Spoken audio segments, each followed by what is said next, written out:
الحمد لله نحمده ونستعينه ونستغفره ونؤمن به ونتوكل عليه ونعوذ بالله من شرور أنفسنا ومن سيئات أعمالنا من يهده الله فلا مضل له ومن يضلله فلا هادي له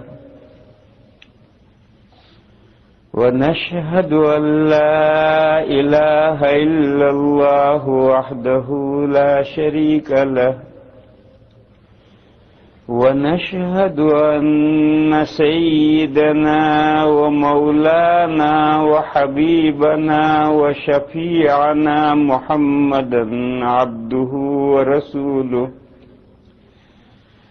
أرسله إلى الناس كافة بشيرا ونذيرا وداعيا إلى الله بإذنه وسراجا منيرا صلى الله تعالى عليه وعلى آله وصحبه وبارك وسلم تسليما كثيرا كثيرا وبعد فأعوذ بالله من الشيطان الرجيم بسم الله الرحمن الرحيم وقالوا يا أيها الذي نزل عليه الذكر إنك لمجنون لو ما تأتينا بالملائكة إن كنت من الصادقين ما ننزل الملائكة بالحق وما كانوا إذا منذرين وإنا نحن نزلنا الذكر وإنا له لحافظون صدق الله مولانا العظیم۔ بزرگان محترم اور معزز بھائیوں، ہماری آپ کی پہلی ملاقات ہے۔ پہلے بھی کہیں سرے راہ کوئی ہوگی، لیکن باقاعدہ کسی دینی مجلس میں بیٹھ کر کوئی دین کی باتیں سننے سنانے کے تعلق سے ہماری یہ پہلی ملاقات ہے۔ ہمارے مفتی صاحب نے تعارف کروایا ہے، مگر وہ کچھ کامل تعارف نہیں، لہذا تعارف میں کرواؤں خود، دوسرا کروائے، وہ اگر کمپلیٹ تعارف نہ ہو تو پھر خود ہی دھندا کرنا پڑتا ہے۔ مولانا صاحب نے یہ فرمایا کہ یہ دو پیر والے مولانا صاحب دارالعلوم دیوبند سے آئے ہیں۔ میرے بارے میں کہا کہ یہ دو پیر والے مولانا صاحب یہ دارالعلوم دیوبند سے آئے ہیں، اور دارالعلوم دیوبند ایشیا میں سب سے بڑا دینی ادارہ ہے۔ اس کی تھوڑی وضاحت ضروری ہے۔ وہ یہ ہے کہ دارالعلوم دیوبند ادارہ نہیں ہے، دارالعلوم دیوبند ادارہ نہیں ہے، ادارہ تو اس سے بڑا اور اس سے پرانا جامعہ ازہر ہے۔ مصر میں جامعہ ازہر یونیورسٹی اس سے دارالعلوم دیوبند سے پرانا بھی ہے اور بڑا بھی ہے۔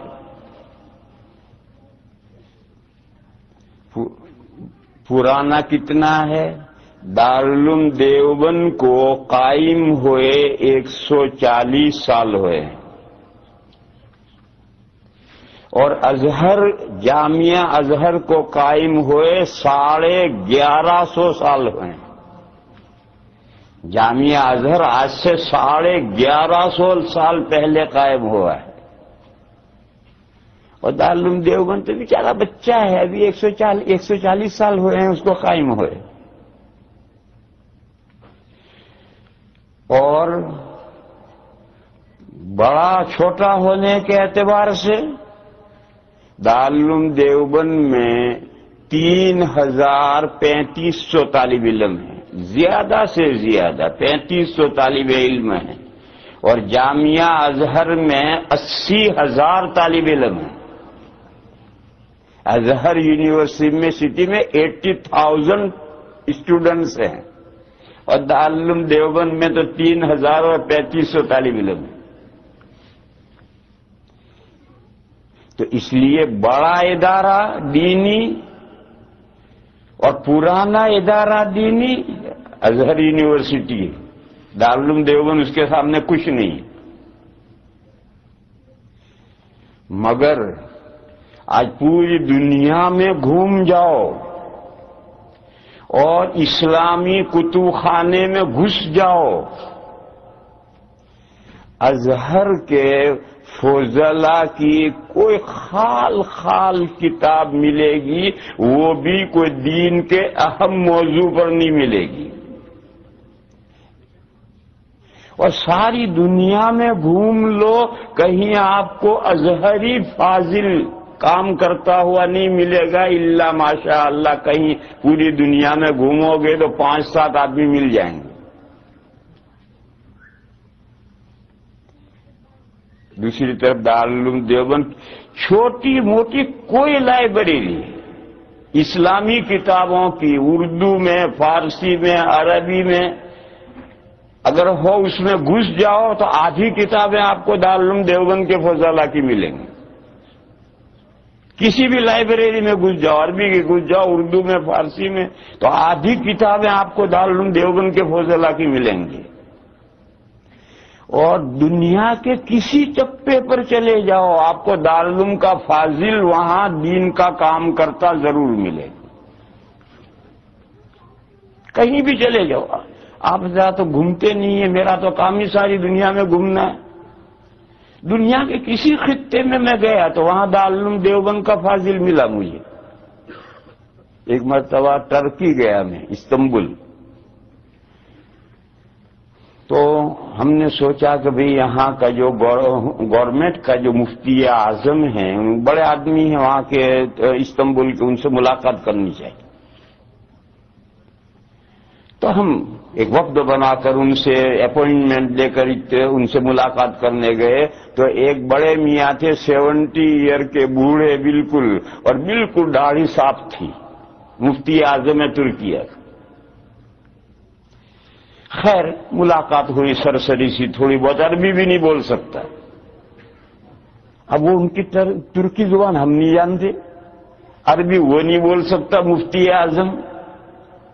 وہاں ان کا جو نائب مفتی تھا وہ دارالعلوم دیوبند کا فاضل تھا. اس سے ملاقات ہوئی، اس کی بھی داڑھی کو پوری تو نہیں رہی تھی، وہاں جا کر تھوڑی کم تو اس کی بھی ہو گئی تھی. جب ماحول کا اثر پڑتا ہے تو اب تھوڑی داڑھی اس کی بھی کم تو ہو گئی تھی، لیکن بہرحال تھی. اور اس سے ملاقات ہوئی اور میں نے اس سے پوچھا کہ بھئی کہاں کا ہے؟ معلوم ہوا کہ بہار کا ہے اور دارالعلوم دیوبند سے پڑھا ہے. میں نے پوچھا بھئی تو یہاں کیسے پہنچ گئے؟ اب بہار ہندوستان کا ایک صوبہ، معمولی غریب صوبہ، وہاں کا ایک بچہ دارالعلوم میں پڑھ کر فارغ ہو کر یہاں کیسے پہنچ گیا؟ تو اس نے کہا کہ میں دیوبند سے فارغ ہونے کے بعد مصر گیا تھا، اور میں نے وہاں مصر میں پڑھا 2-3 سال. وہاں ایک جگہ آئی ہوئی تھی یہاں سے، میں نے بھی درخواست دے دی، میرا نام منظور ہو گیا، یوں میں یہاں پہنچ گیا. تو اب ترکی ایک پوری سلطنت ہے، اس کا جو فتوے کا ڈپارٹمنٹ ہے، جو سب سے بڑا ملک کا دینی شعبہ ہے، اس میں جو نائب مفتی ہے وہ دارالعلوم دیوبند کا پڑھا ہوا ہے. غرض تو آپ دنیا میں کہیں نکل جاؤ، کسی ملک میں نکل جاؤ، آپ کو دارالعلوم دیوبند کے فضلا وہاں کام کرتے ملیں گے، یا تو دارالعلوم دیوبند کا فاضل ملے گا، یا دارالعلوم دیوبند کی جو دنیا میں شاخیں ہیں، دارالعلوم دیوبند کی جو دنیا میں شاخیں ہیں وہ بھی سب دارالعلوم دیوبند ہیں۔ دارالعلوم دیوبند کی دنیا میں کتنی شاخیں ہیں؟ لاکھوں، اور وہ شاخیں لاکھوں ایک دوسرے سے ان کا لنک کچھ نہیں ہے، سب اپنی اپنی جگہ پر الگ الگ درخت کھڑے ہیں، سب درخت الگ الگ کھڑے ہیں، ایک دوسرے سے کوئی لنک نہیں، اور واقعتاً کوئی لنک نہیں۔ یہ جب طالبان کا مسئلہ آیا تو طالبان کہتے ہم دیوبندی تھے، تو یہ امریکہ دارالعلوم دیوبند میں ہر ہفتے میں ایک نمائندہ پہنچتا تھا، مرد یا عورت۔ وہ یہ جاننا چاہتے تھے کہ دارالعلوم دیوبند کا طالبان کے ساتھ کیا لنک ہے۔ کوششیں بیچارے کر کر کے تھک گئے، کچھ بھی نہیں ملا۔ کیوں نہیں ملا؟ ہے ہی نہیں کچھ، تو کہاں سے ملے گا؟ کچھ ہو تو اسے ڈھونڈ نکالیں، جب کچھ ہو ہی نہ تو کیا ڈھونڈ نکالیں؟ 2 سال تک کوئی ہفتہ ایسا خالی نہیں ہو جاتا تھا کہ امریکہ کا کوئی نمائندہ مرد یا عورت نہ پہنچے۔ کوئی اخبار کا ایڈیٹر پہنچ رہا ہے، کوئی نامہ نگار پہنچ رہا ہے، کوئی گورنمنٹ کا آدمی پہنچ رہا ہے کچھ، اور وہ اپنے طور پر سب جاننا چاہتے ہیں کہ طالبان اور دیوبند کا کیا جوڑ ہے۔ کچھ ملا ہی نہیں کسی کو، کہاں سے ملے گا؟ ہے ہی نہیں تو کہاں سے ملے گا؟ نفس الامر میں کوئی ہے ہی نہیں۔ جیسا طالبان کے ساتھ دارالعلوم دیوبند کا کوئی جوڑ نہیں ہے، اسی طرح سے دارالعلوم دیوبند کی جتنی شاخیں ہیں، انڈیا میں ہوں، بنگلہ دیش میں ہوں، پاکستان میں ہوں، انگلینڈ میں ہوں، امریکہ میں ہوں، افریقہ میں ہوں، دنیا میں جہاں بھی شاخیں ہیں، شاخوں کا مطلب دارالعلوم دیوبند کے طرز پر کام کرنے والے ادارے۔ شاخوں کا اتنا ہی مطلب ہے کہ جس نہج پر دارالعلوم دیوبند کام کر رہا ہے، دین کی خدمت کر رہا ہے، اس نہج پر دین کی خدمت کرنے والا ادارہ، یہ شاخ کا مطلب ہے۔ تو سب اپنی اپنی جگہ پر الگ مستقل ادارے ہیں، دارالعلوم کے ساتھ کوئی لنک نہیں ہے، اور ان کی اداروں کے آپس میں بھی کوئی لنک نہیں ہے۔ کراچی میں مفتی حضرت مولانا یوسف صاحب بنوری کا مدرسہ ہے، مفتی شفیع صاحب کا مدرسہ ہے، اور وہ فاروقیہ ہے، مولانا سلیم اللہ خان صاحب کا مدرسہ، 3 بڑے بڑے ادارے ہیں، 3 کا آپس میں کوئی لنک نہیں ہے، سب اپنے اپنے مستقل ہے۔ اسی طرح سے آپ سمجھیں تو میں یہ کہہ رہا تھا کہ دارالعلوم دیوبند کی لاکھوں شاخیں ہیں، اس سے کوئی یہ سمجھے کہ وہ ایک دوسرے کے ساتھ ان کا جوڑ ہے، اس کو میں نے واضح کیا کہ جوڑ کچھ نہیں۔ لاکھوں شاخوں کا مطلب یہ ہے کہ دین کی خدمت جس نہج پر دیوبند کر رہا ہے، اسی نہج پر یہ سارے ادارے کر رہے ہیں۔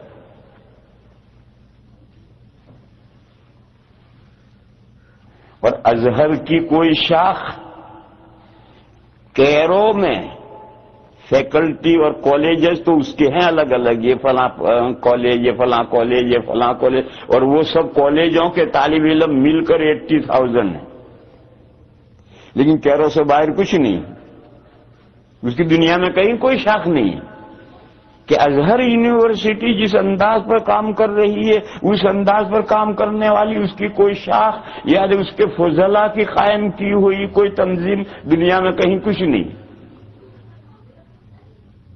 ایسا کیوں ہے؟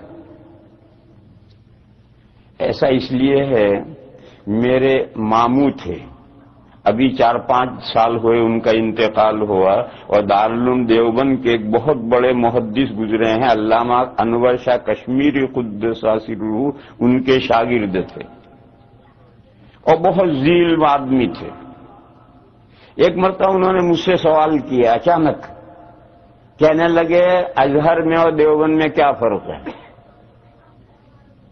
ازہر میں اور دیوبند میں کیا فرق ہے؟ تو میں نے ان کو جواب دیا کہ ازہر ایک دانشگاہ ہے اور دیوبند ایک تحریک ہے۔ وہ ایک دانشگاہ ہے، ایک انسٹیٹیوٹ ہے، ایک تعلیم گاہ ہے، ایک ادارہ ہے۔ دیوبند ایک تحریک ہے، ایک مشن ہے، یہ ایک تحریک ہے، ایک مشن ہے۔ اگر دیوبند 5 طالب علم بھی تیار کرے گا تو وہ 5 طالب علم دیوبند سے چل کر گھر نہیں بیٹھیں گے، وہ دنیا میں پھیلیں گے اپنے مشن کو لے کر۔ اور ازہر 5000 تیار کرے گا تو وہ نکل کر کے اپنے آفسوں میں کام کریں گے، اپنی دنیا بنائیں گے۔ جیسے علی گڑھ یونیورسٹی اور دوسری بہت سی یونیورسٹیاں ہیں، یہ دانشگاہ ہیں، یہ تعلیمی ادارے ہیں، یہ جو ہیں یہ تعلیمی ادارے ہیں، یہ انسٹیٹیوٹ ہیں، یہ دانشگاہ ہیں۔ تو میں نے کہا کہ ازہر ایک دانشگاہ ہے، ایک تعلیمی ادارہ ہے، بہت بڑا اور بہت پرانا ہے۔ دیوبند ایک تحریک ہے، ایک مشن ہے۔ تو چونکہ دیوبند ایک تحریک اور ایک مشن ہے تو اس کے فضلہ ساری دنیا میں پھیلے ہوئے ہیں، جو مشن ہے اس مشن کو لے کر ساری دنیا میں پھیلے ہوئے ہیں۔ اب آپ کو یہ سمجھنا ہے کہ دیوبند کس چیز کی تحریک ہے، کس چیز کا مشن ہے۔ اس لیے سمجھنا ہے کہ آپ بھی دیوبندی ہیں، یہ چیز آپ کو اس لیے سمجھنی ہے کہ آپ بھی دیوبندی ہیں، لہذا آپ کو سمجھنا پڑے گا کہ ہم دیوبندی کیوں ہیں، کس چیز کا نام دیوبندیت ہے۔ دیوبند جو ایک دیوبندیت ایک مشن ہے، ایک تحریک ہے، تو کیا ہے دیوبندیت، یہ آپ کو بھی سمجھنا ہے، اس لیے کہ آپ دیوبندی ہیں۔ میرے بھائیوں، دیوبندیت نام ہے صحیح دین کو دونوں ہاتھوں سے مضبوط پکڑنے کا۔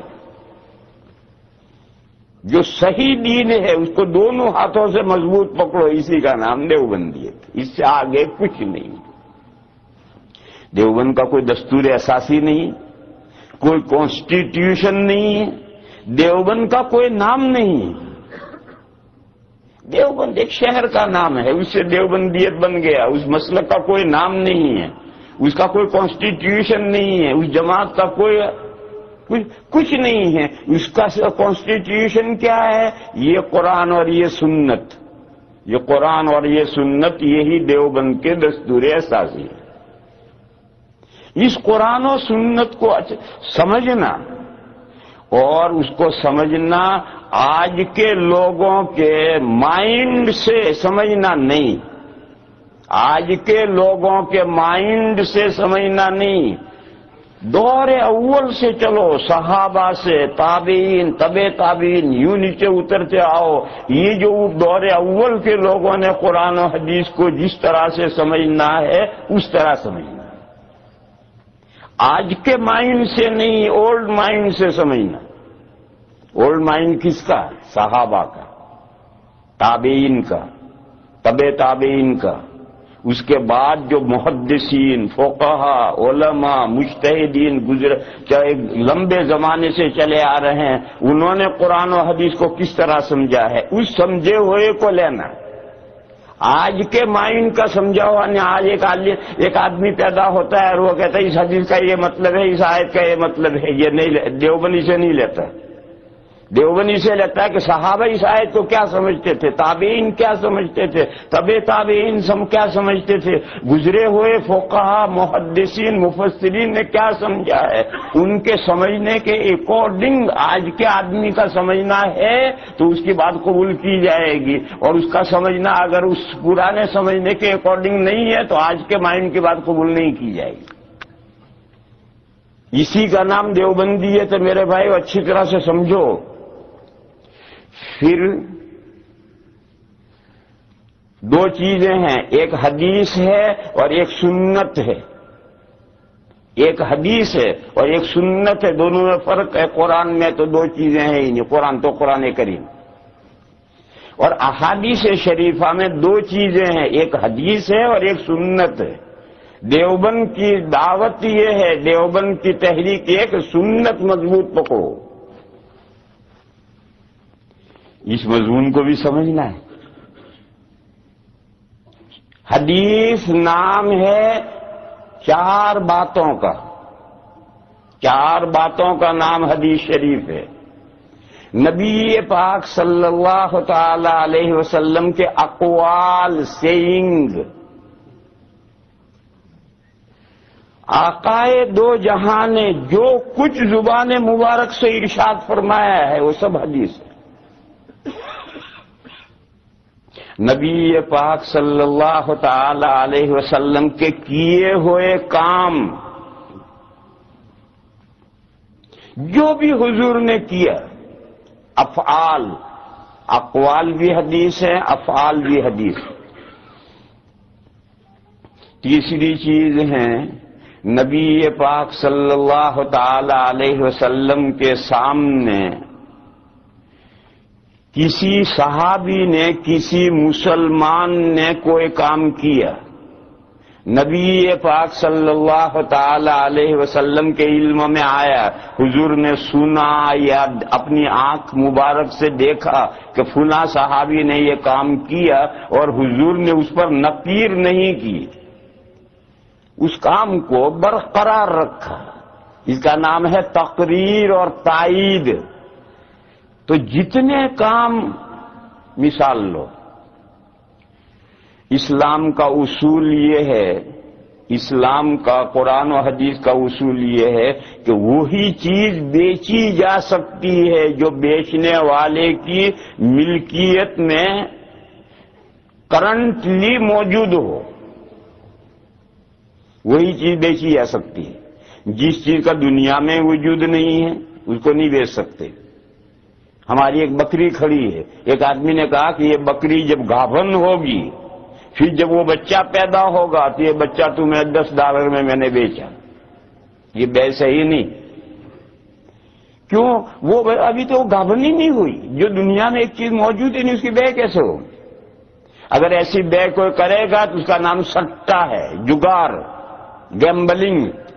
یہ گیمبلنگ ہے، سٹا ہے، جگار ہے، بے نہیں ہے۔ اسی طریقے سے یہ چیز دنیا میں موجود ہے یا نہیں، 50-50 کا چانس ہے، اس کی بے بھی نہیں ہو سکتی۔ جیسے یہ بکری کھڑی ہے ایک آدمی کی اور وہ گابھن ہے، اب وہ بیچتا ہے کہ دیکھو یہ میری بکری ہے گابھن، اس کا بچہ میں $10 میں بیچتا ہوں، یہ جائز نہیں ہے۔ کیوں؟ یہ بکری جو گابھن ہے اس میں 50-50 کا چانس ہے، اس کے پیٹ میں بچہ ہے اس لیے پیٹ پھولا ہے، اور اس کے پیٹ میں ہوا بھری ہوئی ہے اس لیے پیٹ پھولا ہے۔ 50% یہ چانس ہے اور 50% یہ چانس۔ پھر وہ جو پیٹ میں بچہ ہے وہ بچہ زندہ پیدا بھی ہو سکتا ہے اور مرا ہوا بھی پیدا ہو سکتا ہے، تو 50-50 کا چانس ہے، لہذا اس کو نہیں بیچ سکتے۔ اسی طریقے پر جو چیز بالیقین موجود ہے دنیا میں لیکن میری ملکیت میں نہیں ہے تو میں اسے نہیں بیچ سکتا ہوں۔ حدیث شریف میں ہے، نبی پاک صلی اللہ تعالی علیہ وسلم نے فرمایا، لا تبع ما لیس عندک، مت بیچ تو اس چیز کو جو تیرے پاس نہیں ہے، یعنی تیری ملکیت میں نہیں ہے۔ ایک آدمی نے سوچا کہ فلاں کتب خانے میں فلاں کتاب رکھی ہے، دیکھی ہوئی اس کے تعلقات دوستی ہے، اب گاہک آیا، اس نے کہا فلاں کتاب ہے، اس نے کہا ہاں ہے، بولو چاہیے، ہاں، سودا کر لیا۔ ابھی وہ کتاب کسی دوسرے کی ملکیت ہے، اس کے کتب خانے میں ہے، میری ملکیت میں نہیں ہے، میرے پاس نہیں ہے، اور میں نے بیچ دیا اس امید پر کہ اسے بیچ کر وہاں سے لا کر دوں گا، یہ جائز نہیں۔ وہ کتاب تو بالیقین فلاں کتب خانے میں ہے مگر تیری ملکیت میں نہیں ہے، لہذا ابھی نہیں بیچ سکتا تو اسے۔ بہت سی مرتبہ ایسا ہوتا ہے کہ ایسی صورت میں بیچ دیا اور پھر وہاں گیا کہ میں جا کر وہ کتاب لاؤں اور لا کر کے خرید کر لا کر دے دوں، وہاں پہنچا تو اس دکاندار نے کہا وہ تو بک گئی، اور ایک ہی نسخہ تھا، پاکستان سے آیا تھا۔ ہمارے یہاں دیوبند میں ایسا ہوتا ہے، پاکستان کی چھپی ہوئی کتابیں آتی ہیں بڑی بڑی، اور وہ ایک دو نسخے آتے ہیں۔ اب میں وہاں گیا کتب خانے میں لینے تو اس نے کہا بک گئے، اب میں کیا دوں گا اسے، کہاں سے لا کے دوں گا؟ اس لیے شریعت نے جو چیز، دیکھو یہاں رک کر ایک مسئلہ سمجھ لو، آرڈر لینا یہ الگ چیز ہے، آرڈر لینا جائز ہے۔ یہ کتب خانے والا ہے وہ آرڈر لیتا ہے، ایک لمبی سی فہرست آئی یہ کتابیں آپ ہمیں بھیج دیجیے، یہ آرڈر لینا جائز ہے۔ آرڈر لینے کے بعد میں وہ جو دکاندار ہے وہ ادھر ادھر سے کتابیں جمع کر کے آرڈر سپلائی کرے گا، یہ آرڈر لینا جائز ہے، کیوں آرڈر بے نہیں ہے، وہ وعدے بے ہے۔ آرڈر فی الحال بے نہیں ہے، وہ وعدے بے ہے کہ اتنی لمبی لسٹ آئی ہے، جس میں سے جتنی کتابیں مجھے ملیں گی وہ میں سپلائی کروں گا، اور وہ لینے کا پابند ہے۔ اس لسٹ سے باہر کی کوئی کتاب بھیجوں گا تو لینے کا پابند نہیں، کیوں اس کا آرڈر اس نے نہیں دیا، اور اس لسٹ کے اندر کی کتاب میں اسے بھیجوں گا تو وہ لینے کا پابند ہے، میں بیچوں گا اور وہ خریدے گا، اور جو نہیں ملیں گی وہ میں کینسل کر دوں گا، کاٹ دوں گا۔ تو آرڈر الگ چیز ہے، وہ وعدے بے ہے، وہ بے نہیں۔ میں جو کہہ رہا ہوں کہ جو جائز نہیں وہ بے جائز نہیں ہے، بیچنا جائز نہیں۔ تو جو چیز دنیا میں موجود نہیں ہے اسے نہیں بیچ سکتے، جو چیز دنیا میں موجود ہے یا نہیں 50-50 کا چانس ہے، نہیں بیچ سکتے۔ جو چیز دنیا میں بالیقین موجود ہے مگر میری ملکیت میں نہیں ہے، نہیں بیچ سکتے۔ یہ شریعت کا ایک اصول ہے۔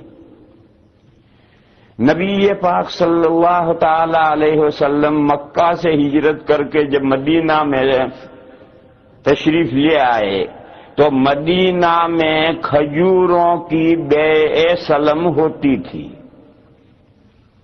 مکہ میں تو پتھر ہی پتھر ہیں، وہاں کوئی کھجور کا درخت ہے ہی نہیں۔ آپ میں بہت سے لوگ حج میں گئے ہوئے ہیں، انہوں نے دیکھا اگر مکہ کے چاروں طرف پہاڑ ہی پہاڑ، وہاں کوئی درخت ہی پھلتا رہے ہی نہیں۔ لیکن مدینہ میں باغات تھے، کھجوروں کے، انگور کے باغات تھے، اور آج بھی ہیں۔ تو جب نبی پاک صلی اللہ تعالی علیہ وسلم ہجرت کر کے مدینہ میں تشریف لائے تو مدینہ میں کھجوروں کی بیع سلم ہوتی تھی۔ بیع سلم کیا ہوتی ہے؟ ایک کھجوروں کے باغ والا ہے، یا اس کو باغ کو میں چھوڑو، ایک آدمی کے پاس میں 1000 ایکڑ فارم ہے، زمین ہے، اب اس میں کھیتی کرنے کے لیے، بوائی کرنے کے لیے تو کئی لاکھ روپے چاہیے، ٹریکٹر چاہیے، کھاد چاہیے، بیج چاہیے، سینچائی کا خرچہ چاہیے، 1000 ایکڑ زمین ہے، اس کا پیسے نہیں ہے، کہاں سے بوائی کرے؟ تو اس نے غلے کے دکانداروں سے سودا کیا کہ بولو بھائی گیہوں خریدو مجھ سے، اس کے پاس گیہوں ہے کچھ نہیں، کہ مجھ سے گیہوں خریدو، اور سیزن پر جو بھاؤ ہے مثلا 500 روپے ہے تو اس نے کہا میں 450 روپے دوں گا، 50 روپے کم۔ تو دکانداروں نے کہا یہ تو بڑے فائدے کی بات ہے، اور طے ہوا کہ آج کے بعد چوتھے مہینہ کے آخری تاریخ کو میں تمہیں گیہوں دوں گا۔ سودا ہو گیا، کسی نے 500 من خریدا، کسی نے 1000 من خریدا، کسی نے 2000 خریدا، اور جس مجلس میں سودا ہوگا اس میں پیسے لاؤ، سب سے پیسے اس نے لے لیے۔ سمن ابھی دینا ہے، گیہوں دنیا میں کہیں نہیں ہے۔ اب اس نے سب سے پیسے لیے اور فٹافٹ ٹریکٹر بھی لایا اور کھیتی شروع کی، اور بیج اور کھاد اور یہ اور وہ سب گیہوں بوجھ دیا۔ 3 مہینے میں اللہ کے فضل سے 1.5 لگ گیا، اور چوتھے مہینے کی آخری تاریخ تک اس نے سب کو گیہوں بھرا دیا، اور اس کے پاس نفع رہ گیا، بچا ہوا گیہوں۔ یہ سلم کی ایک شکل ہے۔ تو جب حضور مدینہ میں تشریف لائے تو مدینہ میں جو باغ، کھجوروں کے باغ والے تھے وہ، اور جو کھجوروں کے تاجر تھے وہ سلم کرتے تھے۔ جو کھجوروں کے تاجر ہوتے تھے وہ باغ والوں کو پہلے سے ایڈوانس پیسے دے دیتے تھے، سودا کر لیتے کہ جب باغ پکے گا تو اتنی کھجوریں اس بھاؤ سے ہماری، اور فی الحال وہ پیسے دے دیتے تھے۔ اب یہ جو سودا ہوا ہے کھجوروں کا یا گیہوں کو سودا ہوا ہے، یا ابھی موجود نہیں ہے، دنیا میں تو ہے، دنیا میں تو بتیرا گیہوں ہے، بتیری کھجوریں ہیں، لیکن جو آدمی بیچ رہا ہے اس کے پاس گیہوں نہیں ہے، وہ تو کھیت میں بوئے گا تب پیدا ہوں گے تب دے گا، کھجوروں پر پھل آئیں گے جب اتریں گے تب وہ پھل دے گا۔ بہرحال نبی پاک صلی اللہ تعالی علیہ وسلم جب ہجرت فرما کر مدینہ میں تشریف لائے تو حضور نے دیکھا کہ مدینہ میں کھجوروں کے سلم کرنے کا رواج ہے. حضور نے کسی کو منع نہیں کیا، ہوتی رہی.